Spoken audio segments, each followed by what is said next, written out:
नमस्कार, बहुत स्वागत है आपका डेली 24 भारत में। मैं हूं आपके साथ अनीता शर्मा। शुरुआत करते हैं देश दुनिया की बड़ी खबरों से। केंद्रीय शिक्षा मंत्री पद से इस्तीफा देने के बाद से धर्मेंद्र प्रधान ने छात्रों, युवाओं और विपक्ष को लेकर अपनी पहली प्रतिक्रिया दी है। उन्होंने कहा कि देश के लाखों छात्रों और युवाओं का भविष्य किसी भी राजनीतिक विवाद से बड़ा है और इसी भावना के साथ उन्होंने अपना पद छोड़ने का फैसला किया। धर्मेंद्र प्रधान ने कहा कि उन्होंने पूरे घटनाक्रम के दौरान अपनी जिम्मेदारी से कभी पीछे हटने की कोशिश नहीं की और लगातार स्थिति को संभालने का प्रयास किया। उन्होंने ये भी कहा कि शिक्षा व्यवस्था से जुड़े मुद्दों को राजनीति का माध्यम नहीं बनने देना चाहिए। अपने बयान में उन्होंने विपक्ष पर निशाना साधते हुए आरोप लगाया कि कुछ राजनीतिक दल छात्रों की भावनाओं का इस्तेमाल अपने राजनीतिक हितों के लिए कर रहे हैं। उन्होंने कहा कि किसी भी छात्र का भविष्य राजनीतिक लाभ का साधन नहीं बनना चाहिए। धर्मेंद्र प्रधान ने यह भी भरोसा जताया कि सरकार शिक्षा व्यवस्था में पारदर्शिता और भरोसा मजबूत करने के लिए आवश्यक कदम उठाती रहेगी। इसके साथ ही उन्होंने कहा कि नैतिक जिम्मेदारी निभाते हुए इस्तीफा दिया है ताकि छात्रों का भविष्य किसी भी तरह के विवाद से प्रभावित न हो और शिक्षा व्यवस्था में विश्वास बना रहे। उनके इस्तीफे के बाद से देश भर में राजनीतिक प्रतिक्रियाओं का दौर जारी है, जबकि संगठन ने इसे अपने आंदोलन की बड़ी सफलता बताया है। आम आदमी पार्टी के राष्ट्रीय संयोजक अरविंद केजरीवाल ने शिक्षा मंत्री धर्मेंद्र प्रधान के इस्तीफे पर प्रतिक्रिया देते हुए देशवासियों और खास करके युवाओं को बधाई दी है। अरविंद केजरीवाल ने सोशल मीडिया प्लेटफॉर्म एक्स पर लिखा कि देशवासियों को धर्मेंद्र प्रधान के इस्तीफे पर हार्दिक बधाई। ये लोकतंत्र की बड़ी जीत है। उन्होंने कहा कि छात्रों और युवाओं के शांतिपूर्ण आंदोलन ने यह साबित कर दिया है कि लोकतंत्र में जनता की आवाज सबसे मजबूत होती है। केजरीवाल ने आंदोलन में शामिल सभी युवाओं और छात्रों के संघर्ष की सराहना करते हुए इसे जनशक्ति की जीत बताया है। उन्होंने कहा कि लोकतांत्रिक तरीके से अपनी मांग उठाने वालों की आवाजों को आखिरकार सुनना पड़ा है। धर्मेंद्र प्रधान के इस्तीफे के बाद से विपक्ष के कई नेताओं की ओर से लगातार प्रतिक्रियाएं सामने आ रही है और इसे छात्र आंदोलन की सफलता बताया जा रहा है। वहीं दूसरी ओर पूरी घटनाक्रम के बाद से शिक्षा व्यवस्था, पेपर लीक और युवाओं से जुड़े मुद्दों पर राजनीतिक बहस और तेज हो गई है। हेलो एवरीवन, आप सबको बहुत बहुत बहुत बधाई। हमारे देश के युवाओं को, जेनजी को बहुत बधाई। बहुत खुशी की बात है, आप लोगों का संघर्ष रंग लाया। धर्मेंद्र प्रधान को अल्टीमेटली इस्तीफा देना पड़ा। ये पूरी डेमोक्रेसी की बहुत बड़ी जीत है। हमारे देश में लोगों का जनतंत्र से भरोसा ही उठ गया था। लोगों को लगने लगा था कि सरकारें सुनती नहीं है। जनता सरकारों के सामने चिल्लाती रहती थी, गिड़गिड़ाती रहती थी। हर चीज के लिए हम सरकार को हाथ जोड़ते रहते थे, पैर पकड़। सरकारें कभी सुनती नहीं थी। इतना बड़ा संघर्ष हुआ और अल्टीमेटली सरकार के अहंकार को झुकना पड़ा, जनता के सामने झुकना पड़ा। ये बहुत बड़ी जीत है, पूरे जनतंत्र की जीत है, डेमोक्रेसी की जीत है। और सरकार को भी अब समझ लेना चाहिए कि आपको जनता की सुननी पड़ेगी। ये डेमोक्रेसी है। Democracy is by the people, of the people, for the people. मैं उम्मीद करता हूं कि सरकार नीट के सिस्टम को ठीक करेगी ताकि अगली साल अब से पेपर लीक होना बंद हो जाए इस देश के अंदर। अब हमारे बच्चों को आत्महत्या ना करनी पड़े। वहीं कांग्रेस महासचिव प्रियंका गांधी ने देश भर में चल रहे छात्रों और युवा आंदोलनों के बीच केंद्र सरकार पर तीखा हमला बोला। शिक्षा मंत्री धर्मेंद्र प्रधान के इस्तीफे की मांग और पेपर लीक जैसे मुद्दों को लेकर हो रहे विरोध प्रदर्शन के संदर्भ में प्रियंका गांधी ने प्रदर्शनकारियों का समर्थन करते हुए कहा कि प्रदर्शनकारियों को बधाई, देश तानाशाही से नहीं चलेगा। उन्होंने कहा कि लोकतंत्र में युवाओं और छात्रों को अपनी बात रखने का पूरा अधिकार है और उनकी आवाज को दबाने की कोशिश लोकतांत्रिक मूल्यों के खिलाफ है। प्रियंका गांधी ने आरोप लगाया कि सरकार छात्रों की समस्याओं का समाधान करने के बजाय उनके आंदोलनों को दबाने का प्रयास कर रही है। उन्होंने कहा कि देश के युवा रोजगार, पारदर्शिता और भर्ती प्रक्रिया और बेहतर शिक्षा व्यवस्था की मांग कर रहे हैं, इसलिए उनकी मांगों को गंभीरता से सुना जाना चाहिए। कांग्रेस का कहना है कि पेपर लीक और भर्ती परीक्षाओं में अनियमितताओं ने लाखों युवकों का भविष्य प्रभावित किया है, जबकि सरकार ने इन मुद्दों पर जवाबदेही से बच रही है। प्रियंका गांधी के इस बयान के बाद से छात्र आंदोलन और राजनीति को लेकर बहस और तेज हो गई है। वहीं सरकार की ओर से अभी इस बयान पर कोई भी अधिकारित प्रतिक्रिया सामने नहीं आई है। वहीं केंद्रीय शिक्षा मंत्री धर्मेंद्र प्रधान के इस्तीफे के बाद से राजधानी दिल्ली में राजनीतिक हलचल तेज हो गई है और इसी बीच महाराष्ट्र के मुख्यमंत्री देवेंद्र फडणवीस और उप मुख्यमंत्री एकनाथ शिंदे अचानक से ही दिल्ली पहुंचे हैं। जानकारी के मुताबिक दोनों नेता केंद्रीय गृह मंत्री अमित शाह से अहम बैठक करने वाले हैं और इस मुलाकात को केंद्र सरकार में संभावित फेरबदल और मजबूत राजनीतिक घटनाक्रम से जोड़कर देखा जा रहा है। धर्मेंद्र प्रधान ने देश भर में पेपर लीक और छात्र आंदोलन के बीच अपने पद से इस्तीफा दिया है, जिसके बाद से विपक्ष लगातार सरकार पर निशाना साध रहा है। वहीं फडणवीस और शिंदे के दिल्ली दौरे ने सियासी चर्चाओं को और तेज कर दिया है। हालांकि अभी तक इस बैठक के एजेंडे को लेकर कोई भी आधिकारिक जानकारी सामने नहीं आई है। सूत्रों के मुताबिक बैठक में मौजूदा राजनीतिक परिस्थितियां और आगे की रणनीति पर चर्चा हो सकती है। दूसरी ओर धर्मेंद्र प्रधान के इस्तीफे के बाद से छात्र संगठनों और प्रदर्शनकारियों ने अलग अलग प्रतिक्रियाएं देखने को मिल रही हैं। फिलहाल सभी की नजरें अमित शाह के साथ होने वाली इस बैठक के बाद से सामने आने वाले संभावित फैसलों पर टिकी हुई है। केंद्रीय शिक्षा मंत्री धर्मेंद्र प्रधान के इस्तीफे के बाद से सामाजिक कार्यकर्ता सोनम वांगचुक ने इसे लोकतांत्रिक और शांतिपूर्ण जन आंदोलन की बड़ी जीत बताई है। उन्होंने सोशल मीडिया प्लेटफॉर्म एक्स पर प्रतिक्रिया देते हुए कहा कि ये फैसला देश भर के युवा और साथ ही छात्रों, शांतिपूर्ण प्रदर्शनकारियों के धैर्य और संघर्ष का परिणाम है। सोनम वांगचुक ने आंदोलन से जुड़े सभी लोगों को बधाई देते हुए कहा कि अब केवल इस्तीफा ही नहीं बल्कि शिक्षा व्यवस्था में जवाबदेही तय करना और व्यापक सुधार करने की जरूरत है। उन्होंने कहा कि परीक्षा प्रणाली में पारदर्शिता और विश्वास बहाल करना सरकार की सबसे बड़ी जिम्मेदारी होनी चाहिए।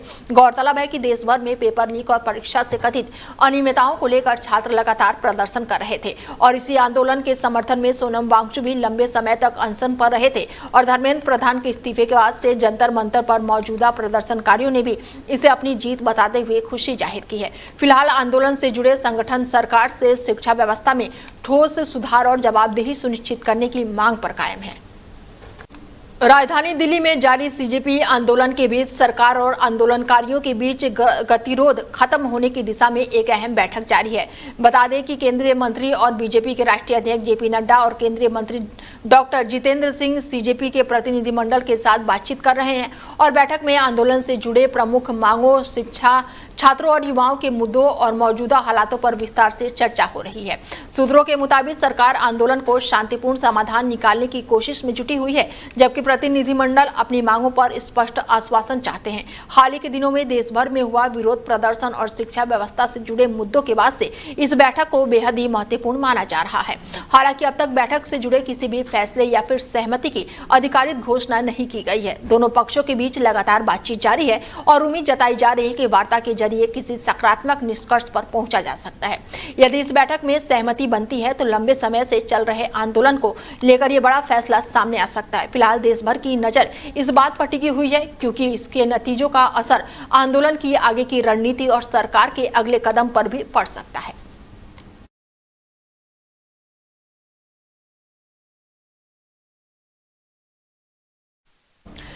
आम आदमी पार्टी के राष्ट्रीय अध्यक्ष ने सोशल मीडिया प्लेटफॉर्म एक्स पर एक वीडियो जारी करके देश भर के युवाओं और छात्रों को बधाई दी है। उन्होंने कहा कि युवा शक्ति जिंदाबाद, छात्र शक्ति जिंदाबाद, जिसे और जवानी चलती है उसे और जमाना चलता है। उन्होंने दावा किया कि देश के करोड़ों युवाओं ने अपने आंदोलन के दम पर केंद्र सरकार को शिक्षा मंत्री का इस्तीफा देने के लिए मजबूर किया है। उन्होंने कहा कि पेपर लीक के खिलाफ शुरू हुआ ये लड़ाई अब रोजगार और युवाओं के अधिकारों तक पहुंचेगी। अपने संदेश में उन्होंने कहा कि अब देश में हर गलती की जवाबदेही तय होगी और युवाओं की आवाज को अनदेखी नहीं किया जा सकेगा। आम आदमी पार्टी ने इसे छात्रों और युवाओं के लोकतांत्रिक संघर्ष की जीत बताया। वीडियो में उन्होंने आंदोलन में शामिल सभी छात्रों, युवाओं और प्रदर्शनकारियों को बधाई देते हुए कहा कि लोकतंत्र में जनता की आवाज सबसे बड़ी ताकत होनी चाहिए और युवाओं का संघर्ष आगे भी जारी रहेगा। इस बयान के बाद से छात्र आंदोलन और शिक्षा व्यवस्था को लेकर राजनीतिक बयानबाजियां और तेज हो गई हैं। युवा शक्ति जिंदाबाद, छात्र शक्ति जिंदाबाद। हम लोग एक नारा लगाते थे, जिस ओर जवानी चलती है उस ओर जमाना चलता है। मैं देश के करोड़ों युवाओं को सैल्यूट करना चाहता हूं, नमन करना चाहता हूं। आपने दिखाया इस देश के प्रधानमंत्री को, इस देश की अहंकारी सरकार को, कि जब युवा जागता है तो सरकार को कुंभकर्ण की नींद तोड़नी पड़ती है। पिछले एक महीने से जंतर मंतर पे आंदोलन चल रहा था, पूरे देश में उसके समर्थन में आंदोलन चल रहा था। सोनम वांगचुक जी ने अनशन किया, अभिजीत दीपके ने अनशन किया, आंदोलन चलाया और करोड़ों युवाओं ने देश के सड़क पर उतरकर इस आंदोलन को अपना समर्थन दिया। और एक ही मांग थी, शिक्षा मंत्री का इस्तीफा।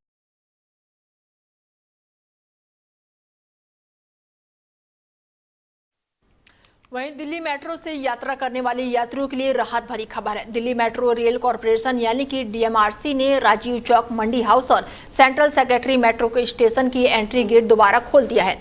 सबसे पहले सुरक्षा कारणों के और मध्य दिल्ली में चल रहे विरोध प्रदर्शन के चलते इन स्टेशनों पर प्रवेश और निकास पर अस्थायी रोक लगा दी गई थी। डीएमआरसी के मुताबिक हालातों की समीक्षा के बाद से इन प्रमुख स्टेशनों के एंट्री गेट खोलने का फैसला लिया गया है, जिससे यात्रियों को काफी राहत मिलेगी। हालांकि राजधानी के कुछ अन्य मेट्रो स्टेशनों पर सुरक्षा कारणों से अभी भी प्रवेश और निकास पर प्रतिबंध जारी है। डीएमआरसी ने यात्रियों से अपील की है कि यात्रा से पहले अधिकारित अपडेट जरूर देख लें और सुरक्षा कर्मियों के निर्देश का पालन करें।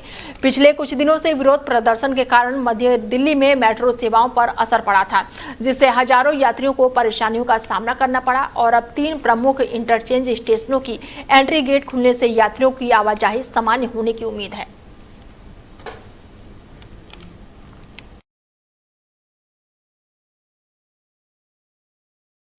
वहीं केंद्रीय शिक्षा मंत्री धर्मेंद्र प्रधान के इस्तीफे के बाद से कांग्रेस नेता कन्हैया कुमार ने केंद्र सरकार पर हमला तेज कर दिया है। कन्हैया कुमार ने सोशल मीडिया प्लेटफॉर्म एक्स पर पोस्ट करते हुए कहा कि अभी तो लड़ाई है, आगे और भी लड़ी जाएगी। धर्मेंद्र प्रधान ने इसके साथ ही उन्होंने कहा कि इसकी जवाबदेही की शुरुआत बताते हुए कहा है कि आंदोलन अभी खत्म नहीं हुआ है और आगे भी जारी रहेगा। कन्हैया कुमार का कहना है कि धर्मेंद्र प्रधान का इस्तीफा छात्रों के लंबे संघर्ष और देश भर में हुए विरोध प्रदर्शन का परिणाम है।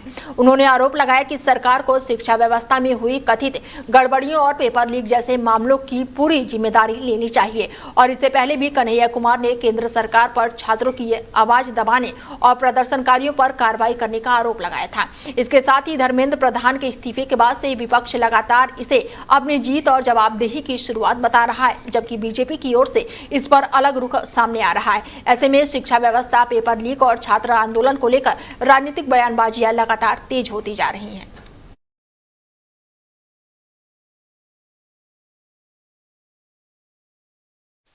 वहीं कारगिल विजय दिवस की पूर्व संध्या पर भारतीय सेना ने देश भर में शहीदों के सम्मान में विशेष कार्यक्रम आयोजित किए और इस अवसर पर सेना के अधिकारियों, जवानों और साथ ही पूर्व सैनिकों और आम नागरिकों ने 1999 के कारगिल युद्ध में सर्वोच्च बलिदान देने वाले वीर सपूतों को श्रद्धांजलि अर्पित की।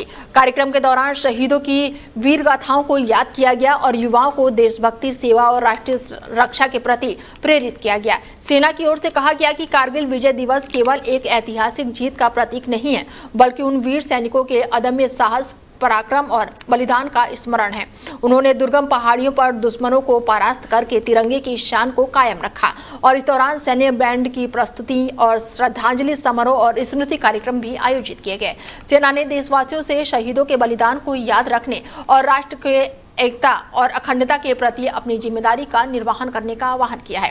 हर साल 26 जुलाई को कारगिल विजय दिवस मनाया जाता है, जो कि 1999 में भारतीय सेना के ऐतिहासिक विजय और वीर जवानों के शौर्य का समर्पित है।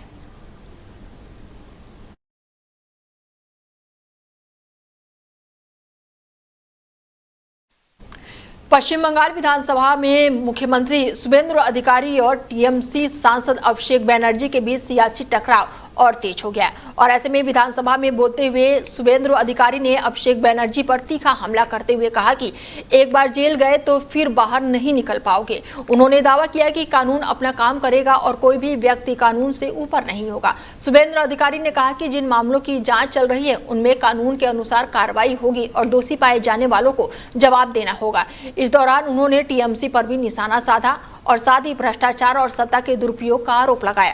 दूसरी ओर तृणमूल कांग्रेस ने बीजेपी पर राजनीतिक दबाव की भावना से काम करने का आरोप लगाया और शुभेंदु अधिकारी के बयान की आलोचना की है। विधानसभा में दोनों पक्षों के बीच तीखी नोकझोंक भी देखने को मिली। पश्चिम बंगाल की राजनीतिक में बीजेपी और टीएमसी के बीच लगातार बढ़ते टकराव के बीच इन बयानों को काफी अहम माना जा रहा है। फिलहाल इन बयानों को लेकर राजनीतिक बयानबाजियां तेज हो गई हैं और दोनों दल एक दूसरे पर लगातार हमलावर हैं।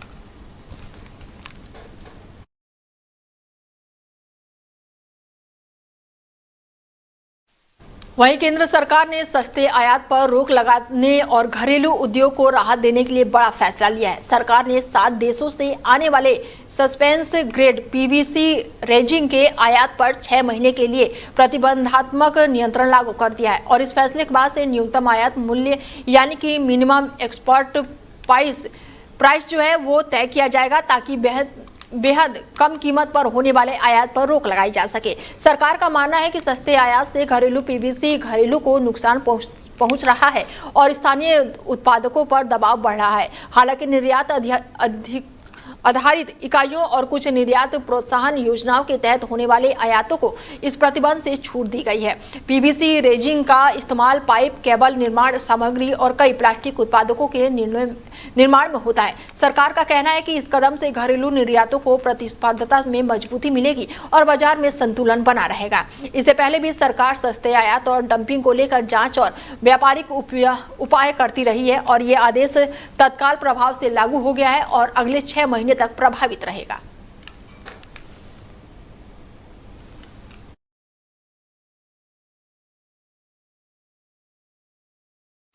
वहीं इंग्लैंड दौरे के बाद से वेस्टइंडीज के खिलाफ होने वाले 3 मैचों की वनडे सीरीज के लिए भारतीय टीम में बड़े बदलाव देखने को मिल सकते हैं। रिपोर्ट के मुताबिक टीम इंडिया के 8 प्रमुख खिलाड़ी इस सीरीज का हिस्सा नहीं होंगे और इसमें श्रेयस अय्यर, जसप्रीत बुमराह, ऋषभ पंत, केएल राहुल, मोहम्मद सिराज और रविंद्र जडेजा, कुलदीप यादव और प्रसिद्ध कृष्णा जैसे स्टार खिलाड़ियों के नाम शामिल है। बताया जा रहा है कि कुछ खिलाड़ियों को लंबे अंतर्राष्ट्रीय कार्यक्रम और वर्कलोड में मैनेजमेंट को देखते हुए आराम दिया जा सकता है, जबकि कुछ खिलाड़ी चोट या फिर फिटनेस कारणों में से उपलब्ध नहीं होंगे। खास तौर पर जसप्रीत बुमराह के घुटनों की चोट पर टीम प्रतिबंध लगातार नजर बनाए हुए है। ऐसे में चयनकर्ता युवक खिलाड़ियों को मौका देकर आगामी अंतर्राष्ट्रीय टूर्नामेंट के लिए बेंच स्ट्रेंथ तैयार करना चाहता है और इस सीरीज में कई नए चेहरे और अपनी प्रतिभा दिखाने का अवसर भी मिल सकता है। हालांकि भारतीय क्रिकेट कंट्रोल बोर्ड यानी कि बीसीसीआई की ओर से अंतिम टीम की आधिकारिक घोषणा का इंतजार है। ऐसे में माना जा रहा है कि चयन समिति जल्द ही वेस्टइंडीज वनडे सीरीज के लिए टीम का ऐलान करेगी, जिस पर क्रिकेट प्रशंसकों की नजरें टिकी हुई है।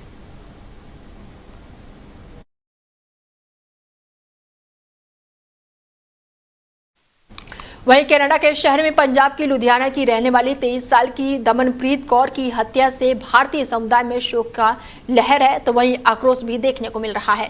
कनाडाई पुलिस के अनुसार दमनप्रीत की कथित तौर पर गला घोंटकर हत्या की गई और इस मामले में उन्होंने 22 साल के live in partner Ritesh Kumar, जो कि दिल्ली का रहने वाला बताया जा रहा है, गिरफ्तार किया गया है। पुलिस ने आरोपी के खिलाफ 2nd डिग्री मर्डर का मामला दर्ज किया है और इसके साथ ही इंटीमेट पार्टनर होमिसाइड यानी कि करीबी साथी द्वारा की गई हत्या का मामला बताया जा रहा है। शुरुआती जांच के अनुसार दोनों एंटरटेनमेंट के सिलबोरी इलाके में एक बेसमेंट स्वीट के साथ रहते थे और घटना के बाद से स्थानीय भारतीय और पंजाबी समुदाय में गहरा दुख है। समुदाय के लोगों ने पीड़िता की मिलनसार और शांत स्वभाव की युक्ति बताया है। बताया जा रहा है कि दमनप्रीत करीब 5 सालों से पहले स्ट्रीट वीजा और कनाडा गई थी। फिलहाल कनाडाई पुलिस मामले की विस्तृत जानकारी कर रही है।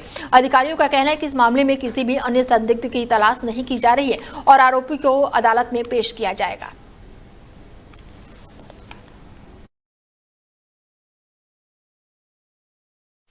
वहीं ब्रिटेन की सुरक्षा एजेंसियों ने ईरान से जुड़े एक संभावित सुरक्षा खतरे को लेकर हाई अलर्ट जारी किया है। मीडिया रिपोर्ट के मुताबिक आशंका जताई गई है कि ईरान की IRGC की कथित यूनिट 700 से जुड़े संदिग्ध एजेंट छोटी नाव के जरिए अवैध रूप से ब्रिटेन में प्रवेश करने की कोशिश कर सकते हैं। रिपोर्ट में दावा किया गया है कि कुछ संदिग्धों में अंग्रेजी चैनल पार करके प्रवासी समूहों के साथ ब्रिटेन में घुसपैठ की है, जिससे के बाद से सुरक्षा एजेंसियों ने निगरानी और भी बढ़ा दी है। हालांकि इन दावों की आधिकारिक पुष्टि नहीं हुई है। ब्रिटिश अधिकारियों का कहना है कि राष्ट्रीय सुरक्षा से जुड़े हर इनपुट को गंभीरता से जांच की जा रही है और सीमा सुरक्षा को और मजबूत किया जाएगा। हाल ही के सालों में ब्रिटेन को कई बार ईरान स्थित गतिविधियों और कथित जासूसी नेटवर्क के लेकर चिंता जताई गई है और ऐसे में ये नया इनपुट सुरक्षा एजेंसियों के लिए बड़ी चुनौती माना जा रहा है। फिलहाल खबरें लगातार जारी है, बने रहिए आप हमारे साथ और देखते रहिए DL 24 भारत। नमस्कार।